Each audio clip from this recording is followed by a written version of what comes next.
नमस्कार, आप देख रहे हैं न्यूज इंडिया। आपके साथ मैं हूं चारुल शर्मा। शुरुआत एक बड़ी खबर के साथ कर रहे हैं। हंगामे के चलते स्पीकर ने बड़ी कार्रवाई की है। लोकसभा से विपक्ष के 31 सांसद निलंबित कर दिए हैं। राज्यसभा से 34 सांसद निलंबित किए गए हैं। बचे हुए सत्र के लिए 34 सांसद निलंबित किए गए। निलंबित सांसदों की संख्या अभी भी बढ़ सकती है। शीतकालीन सत्र चल रहा है, विपक्ष लगातार हंगामा कर रहा है। अब इस हंगामे के चलते देखिए बड़ी कार्रवाई की गई है।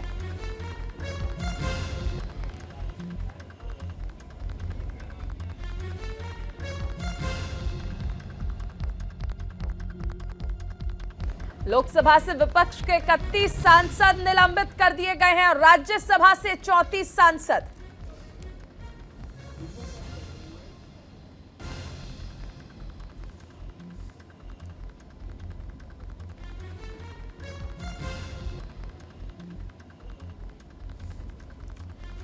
निलंबित सांसदों की संख्या अभी और बढ़ सकती है क्योंकि विपक्ष लगातार हंगामा कर रहा है और ऐसे में कार्रवाई चलनी मुश्किल हो चुकी है। लोकसभा की कार्यवाही आज भी जैसे ही शुरुआत हुई, हंगामा शुरू हो गया।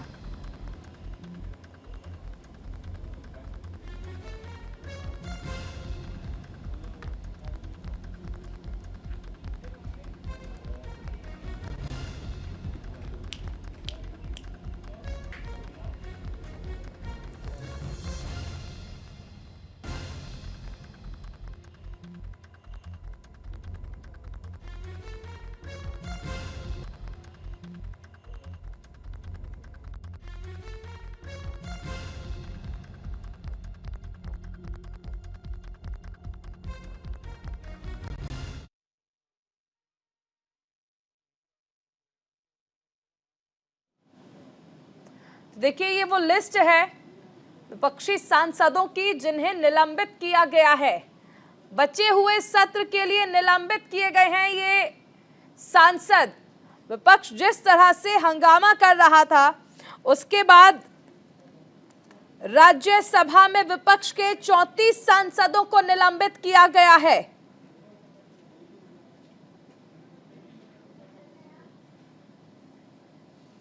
बड़ी खबर आपको बताई जा रही है। इसमें तमाम नाम हैं। कल्याण बनर्जी जो कि एआईटीसी से आते हैं, ए राजा डीएमके से, और इसके साथ तमाम विपक्षी सांसदों के नाम आपकी टेलीविजन स्क्रीन पर जिन पर कार्रवाई की गई है। चलिए आगे बढ़ते। एक बड़ी खबर दिल्ली के दौरे पर है पश्चिम बंगाल की मुख्यमंत्री ममता बनर्जी। 4 दिवसीय दिल्ली दौरे पर ममता बनर्जी। 19 दिसंबर को इंडिया गठबंधन की बैठक होगी जिसमें वो शामिल होंगी। 20 दिसंबर को प्रधानमंत्री मोदी से भी मुलाकात। बड़ी खबर आपको बता रहे हैं, ममता बनर्जी कल दिल्ली पहुंच चुकी हैं। दिल्ली दौरे पर हैं फिलहाल पश्चिम बंगाल की मुख्यमंत्री। विपक्षी दलों का जो गठबंधन है, इंडिया गठबंधन, इसकी बैठक में शामिल होंगी और प्रधानमंत्री नरेंद्र मोदी से मुलाकात का भी कार्यक्रम है। कल देखिए ये बड़ी बैठक होनी है आईएनडीआईए गठबंधन की, और 20 दिसंबर को प्रधानमंत्री मोदी से मुलाकात का भी कार्यक्रम। पश्चिम बंगाल की सीएम ममता बनर्जी दिल्ली दौरे पर हैं और कल पहुंच चुकी हैं।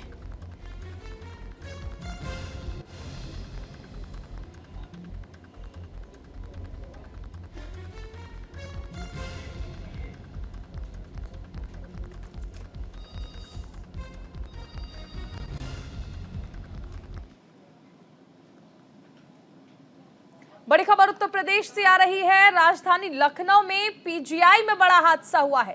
पीजीआई में शॉर्ट सर्किट से भीषण आग लग गई है। 6 गाड़ियां मौके पर मौजूद हैं। एक महिला और एक बच्चे की दर्दनाक मौत हो गई। अस्पताल में फंसे मरीजों को बाहर निकाला गया।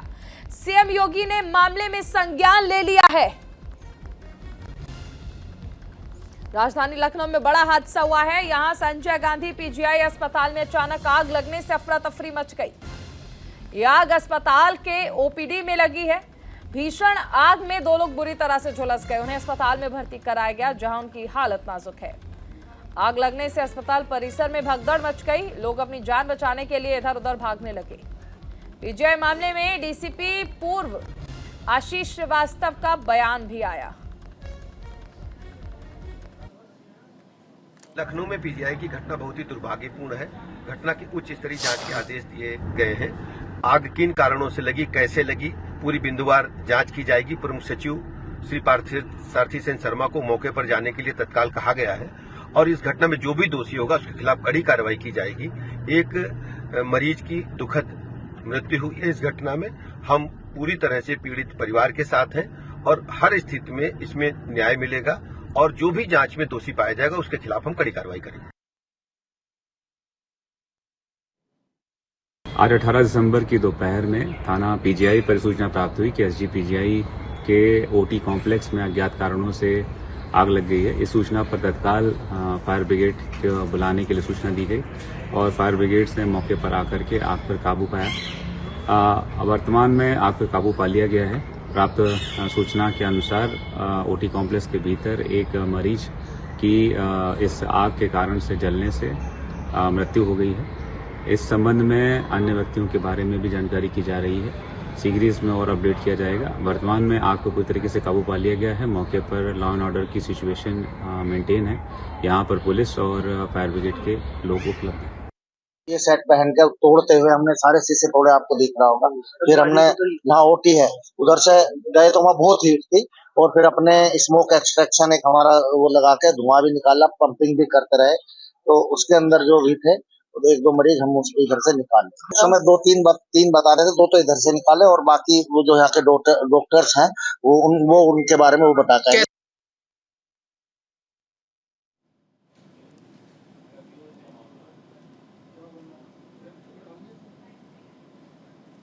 हमारे साथ सहयोगी नीरज मिश्रा जुड़ गए हैं ज्यादा जानकारी के साथ। नीरज, कैसे ये पूरा हादसा हुआ, क्योंकि मामला बढ़ता जा रहा है और खुद सीएम ने संज्ञान लिया है इस पर?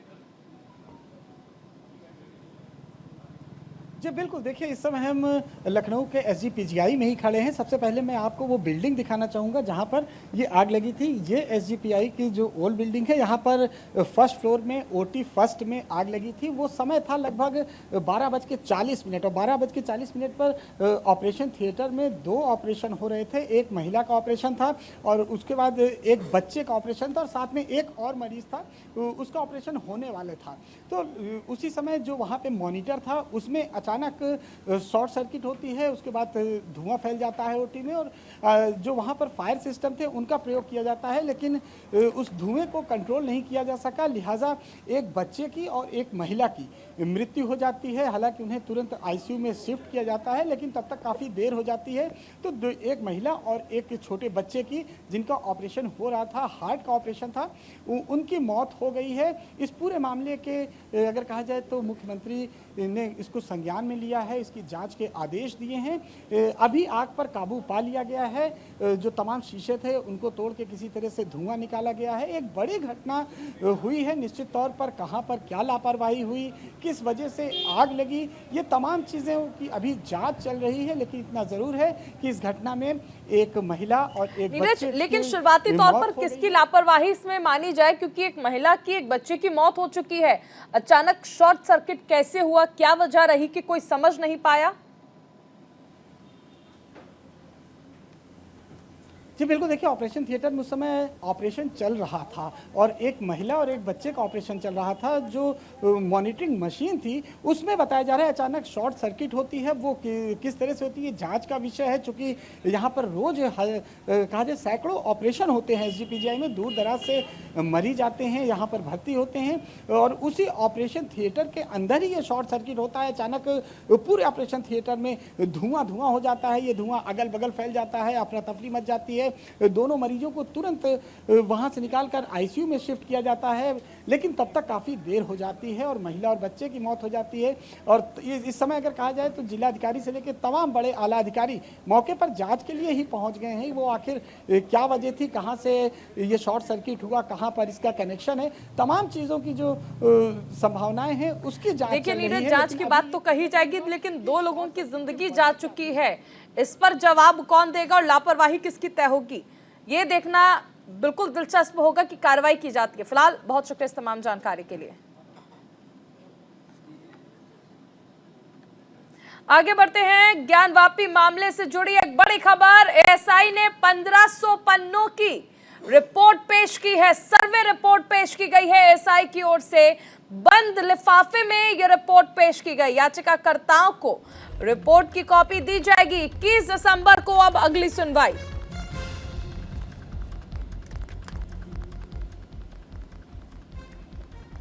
एएसआई ने 1500 पन्नों की यह रिपोर्ट सौंपी है कोर्ट में।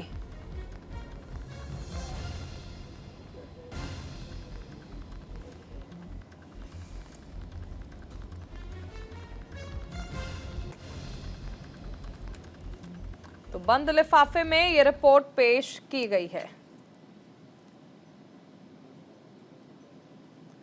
चलिए आगे बढ़ते, एक बड़ी खबर आ रही है। कृष्ण जन्मभूमि शाही ईदगाह मामले में फैसला सुरक्षित रख लिया गया है।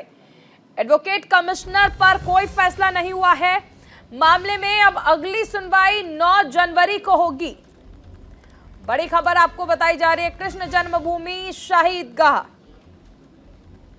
फैसला फिलहाल सुरक्षित रख लिया गया है।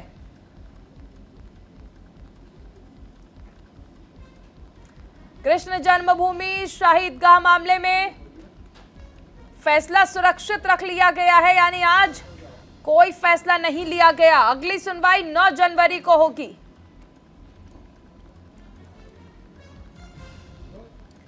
एडवोकेट कमिश्नर पर कोई फैसला नहीं लिया गया है।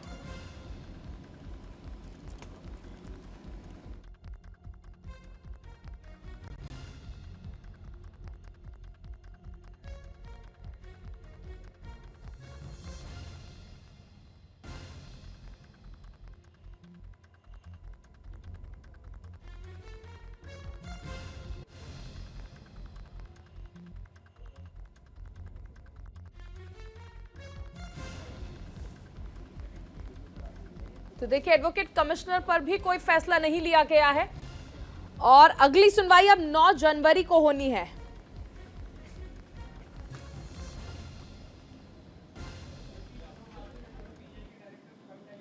ग्रेटर नोएडा के बिसरख थाना इलाके की लॉ रेजिडेंसिया सोसाइटी में हंगामा हुआ। सोसाइटी वासियों ने पुलिसकर्मी पर गार्ड को पीटने का आरोप लगाया।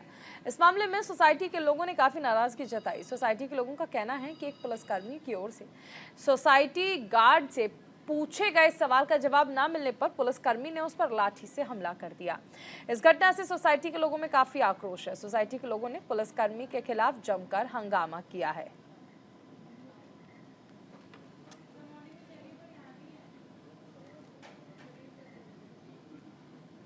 उधर ग्रेटर नोएडा से अगली खबर है, जहां पर बदमाशों के हौसले बुलंद हैं। नोएडा से लगातार मारपीट के वीडियो वायरल हो रहे हैं। अब ताजा मामला ग्रेटर नोएडा के रबुपुरा थाना इलाके का है। कुछ दबंगों ने 2 युवकों के साथ मारपीट की, जिसकी तस्वीरें सोशल मीडिया पर वायरल हैं। वायरल वीडियो में आधा दर्जन दबंग 2 युवकों को बुरी तरह से पीटते नजर आ रहे हैं। वीडियो में दबंगों के हाथों में लाठी डंडे नजर आए। इस मामले का वीडियो सीसीटीवी कैमरे में भी कैद हो गया।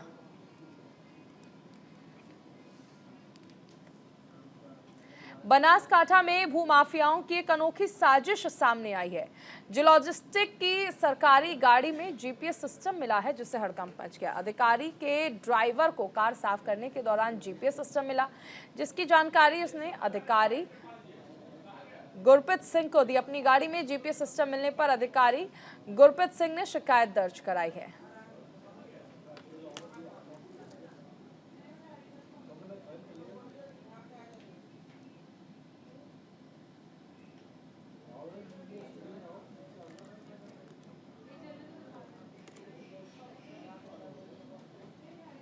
उधर मध्य प्रदेश की 16वीं विधानसभा में नवनिर्वाचित विधायकों का शपथ ग्रहण कार्यक्रम का आयोजन किया गया। इस दौरान सूबे के मुख्यमंत्री डॉक्टर मोहन यादव ने मीडिया से बातचीत की। उन्होंने कहा कि आज विधानसभा का पहला सत्र है। हम सभी नवनिर्वाचित विधायकों के साथ शपथ ग्रहण किया। सभी विधायकों ने सकारात्मक संदेश भी दिया। मैं सभी विधायकों का आभार व्यक्त करता हूं। सीएम यादव ने कहा कि हम प्रदेश को नई विकास की ऊंचाइयों तक लेकर जाएंगे। डबल इंजन की सरकार विकास का काम करेगी।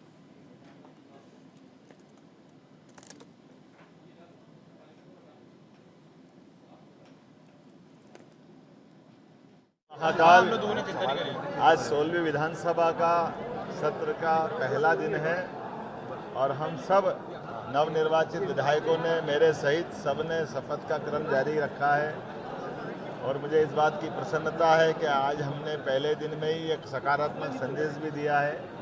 पक्ष विपक्ष ने मिलकर के हमारे नवीन विधानसभा अध्यक्ष का नामांकन का फॉर्म जमा किया है और मैं दल के नेता के होने के नाते से विपक्ष के इस सकारात्मक सहयोग का स्वागत भी करता हूं और उम्मीद करता हूं कि विपक्ष अपना सकारात्मक रचनात्मक उनकी भूमिका वो निभाए और हम अपनी भूमिका निभाते हुए प्रदेश के विकास के क्रम में और नवीन ऊंचाइयों तक मध्य प्रदेश को ले जाए। मैं अपनी ओर से एक बार फिर यशस्वी प्रधानमंत्री के नेतृत्व में इस सरकार को डबल इंजन की सरकार के रूप में ले जाने का संकल्प करते हैं। हमने मोदी जी का अभी का बनारस का भाषण सुना है। वो सारे उनके सपने और वो सारी योजनाएं जो देश की प्रदेश की भलाई के लिए जो लागू कर रहे हैं उसमें सार्थक भूमिका निभाते हुए, जैसे उदाहरण के लिए श्री अन्न अर्थात मोटा अनाज को लेकर के मध्य प्रदेश का आदिवासी अंचल बहुत बड़े पैमाने पर इसका अपना दायरा कवर करता है और हम उसमें आगे बढ़ रहे हैं। 16वीं विधानसभा विशेष सत्र के पहले दिन नेता प्रतिपक्ष उमंग सिंघार कांग्रेस को मजबूत पक्ष रखने के लिए प्रेरित करते हुए नजर आए। उन्होंने न्यूज इंडिया से खास बातचीत करते हुए कहा कि सरकार को आईना दिखाने का काम करेंगे। विधानसभा के नेता प्रतिपक्ष उमंग सिंघार जी हमारे साथ हैं। उमंग जी, संख्या बल कम है और नेता प्रतिपक्ष आप हैं, क्या कहेंगे? देखिए, मैं संख्या बल में विश्वास नहीं रखता हूं, ठीक है, हम लेकिन विपक्ष के नाते हर विधायक हमारा मजबूत है और आज मैंने प्रदेश कांग्रेस से वहां से सब विधायकों के साथ आज शुरुआत करी तो यही संदेश देना था, यही भावना थी कि प्रदेश के कार्यकर्ता हो चाहे जनता हो कि हम आपकी लड़ाई के लिए विपक्ष कांग्रेस के सब विधायक आपके लिए खड़े। कांग्रेस एकदम से युवा हो गई प्रदेश में। देखिए, मैं आपसे ही कह सकता हूँ, प्रकृति का नियम है बदलाव, तो ठीक है, लेकिन हमारे चिंतन शिविर में उदयपुर में भी निर्णय किया गया था कि 50% युवाओं को आगे मौका मिले, तो उसी कड़ी में तो कोई नई बात नहीं है। आपने अंदाजा लगाया था जिम्मेदारी मिलेगी? मैंने आज तक पार्टी से कभी पद नहीं मांगा, यहां से लेकर हाईकमान तक सब जानते हैं। सबसे पहले जो कदम उठाने हैं नेता प्रतिपक्ष के तौर पर, क्या उठाएंगे आप? सभी आज शाम को विधायक दल की चर्चा है, सभी से मुद्दों को संकलन करके और जो प्रदेश के ज्वलन मुद्दे हैं, चाहे आज आपको खाद नहीं मिल रही, किसानों को बिजली समय पे नहीं मिल रही, तो ये एक प्राथमिकता रहेगी। युवाओं को जो बेरोजगार है उनको नौकरी के अवसर मिले, ये हमारी प्राथमिकता रहेगी। तो यही मैं आपसे कहना चाहता हूँ। युवाओं को प्राथमिकता रहेगी। कई मुद्दे हैं जो मध्य प्रदेश में खासतौर पर विधानसभा में गूंजेंगे नेता प्रतिपक्ष के द्वारा। खैर, ये तो वक्त बताएगा कि कितनी मजबूती के साथ 16वीं विधानसभा में कांग्रेस अपना पक्ष रखने में कामयाब होती है। कैमरामैन जुबेर के साथ मैं विनीत श्रीवास्तव, न्यूज इंडिया। मध्य प्रदेश विधानसभा विशेष सत्र के पहले दिन न्यूज इंडिया ने उप नेता प्रतिपक्ष हेमंत कटारे से बातचीत की। उन्होंने ग्वालियर चंबल संभाग की संस्कृति को निभाते हुए सीधी बात और सीधे काम करने की प्रतिबद्धता जताई। कई सालों बाद इतिहास फिर से अपने आप को दोहरा रहा है। 16वीं विधानसभा में उप नेता प्रतिपक्ष हेमंत कटारे जी हमारे साथ हैं। हेमंत जी, पापा नेता प्रतिपक्ष रहे और अब उप नेता प्रतिपक्ष हैं, कैसा लग रहा है? पापा कहीं ना कहीं ऊपर से खुश हो रहे होंगे। निश्चित ही आज मैं जहां भी हूं, जो भी स्थान मैंने पाया है, ये उनका आशीर्वाद है और मेरे क्षेत्र की जनता का आशीर्वाद है। और जो आपने इतिहास दोहराने की बात कही है, मैं इसका आपको एक उदाहरण और बता देता हूं जिसपे शायद अभी कई लोगों ने गौर नहीं किया हो कि पहले आदरणीय बुआ जी जमुना देवी जी नेता प्रतिपक्ष थी और मेरे स्वर्गीय पिताजी उपनेता थे। आज इतिहास ने फिर से अपने आप को दोहराते हुए आदरणीय हमारे नेता प्रतिपक्ष उमंग सिंघार जी हैं और मैं उनके साथ उपनेता बनाया गया हूं, तो उस मायने में भी इतिहास ने खुद को दोहराया है और निश्चित ही पिताजी को बहुत खुशी महसूस हुई होगी और उनको लगा होगा कि मैं उनके पद चिन्हों पर चलकर आज यहाँ तक पहुंचा और ये जो भी कुछ है उनके आशीर्वाद से मुझे प्राप्त हुआ है। उधर राजधानी रायपुर में छत्तीसगढ़ के नवनिर्वाचित विधायकों का सम्मान समारोह कार्यक्रम आयोजित किया गया। समारोह में प्रदेश के 30 आदिवासी विधायकों का सम्मान किया गया। कार्यक्रम में मुख्यमंत्री विष्णुदेव साय मुख्य अतिथि के रूप में शामिल हुए। पूरा आयोजन आदिवासी समाज और छत्तीसगढ़ अनुसूचित जनजातीय शासकीय सेवक विकास संघ की ओर से किया गया। इस मौके पर सूबे के उप मुख्यमंत्री विजय शर्मा समेत कई विधायक और आदिवासी समाज के सदस्य मौजूद रहे। तो आदरणीय गृह मंत्री श्री अमित शाह जी से मुलाकात हुई, आदरणीय राष्ट्रीय अध्यक्ष श्री जेपी नड्डा जी से मुलाकात हुई है और कुछ चर्चाएं हुई हैं और बहुत शीघ्र मंत्रिमंडल का गठन हो जाएगा।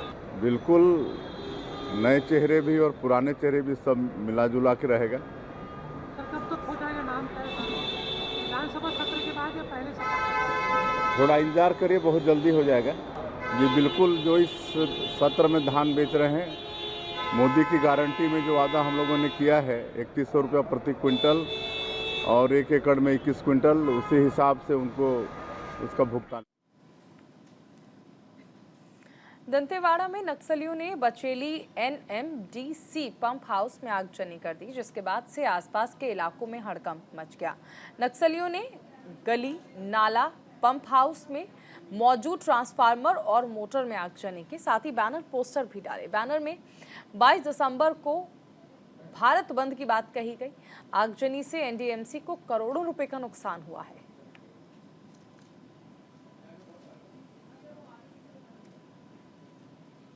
इस बुलेटिन में फिलहाल इतना ही। आप बने रहिए न्यूज़ इंडिया के साथ।